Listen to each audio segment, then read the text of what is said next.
Χριστάκη, είχες απόλυτο δίκιο. Πάσχα 2018 στο Πανάγιο Τάφο.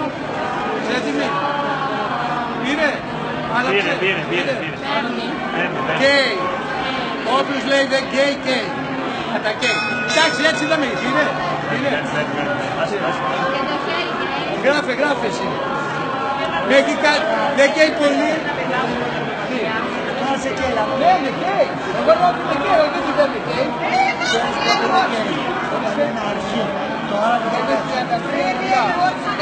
Όμως κοίτα, η αλήθεια είναι...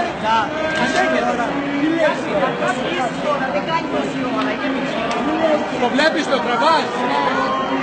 Αλλά ότι καίει. Μετά τις πλήκες θα. Καίει. Μες στα μάτια, έτσι. Χριστάκη, το βλέπεις. Καίγονται. Αλλά θέλει λίγο γρήγορα. Χριστάκη, το βλέπεις. Μπορεί να το παίρνω πίσω το αν γκέι δεν γκέι. Τώρα αμφισβητείτε, έτσι. Μανώλη, πατέρα μου Σοφρόνιε, Ιεραπόστολε, Γιάννη Ξελαπηδάκη. Το όνομά μου είναι Νικόλαος Κουμουρίδης, ο Ανάξιος. Δεν πειράζει, το μουσι είναι, δεν πειράζει. Το δέρμα όμως δεν καίει τόσο. Το δέρμα δεν καίει. Ορίστε και το παλικάρι.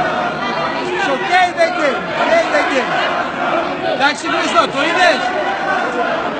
Πάμε μαζί εκκλησία την άλλη Κυριακή, δεν πάμε. Είπες άμα δεν καώ, δεν καίγομαι. Το μουσικάει.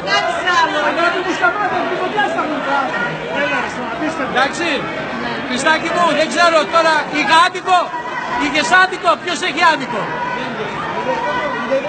Ο άλλος ποιος το γράφει. Πάτε το στο YouTube. Πάτε το να βλέπει ο κόσμος.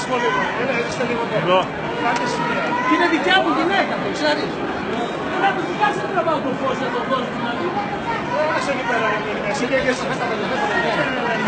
Για τον γέροντά μου το Σοφρόνιο, για τη Μανούλα μου, για τον Γιάννη τον Ξελαπηδάκη, τον Ιεροψάρτη και δάσκαλο από το Ελλάς FM. Σε ευχαριστώ Γιάννη μου. Ευλογημένο το 2010. Δεν πειράζει. Γι' αυτό άφησες το μουσι να το πει, αλλά κάψεις. Το άφησα να καεί για την Ορθοδοξία. Ορθοδοξία ή θάνατος.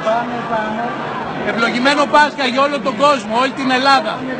Αγάπη, υγεία, ειρήνη, μακριά από τη μασονία, μακριά από την παναίρεση, μακριά από όλα τα κακά.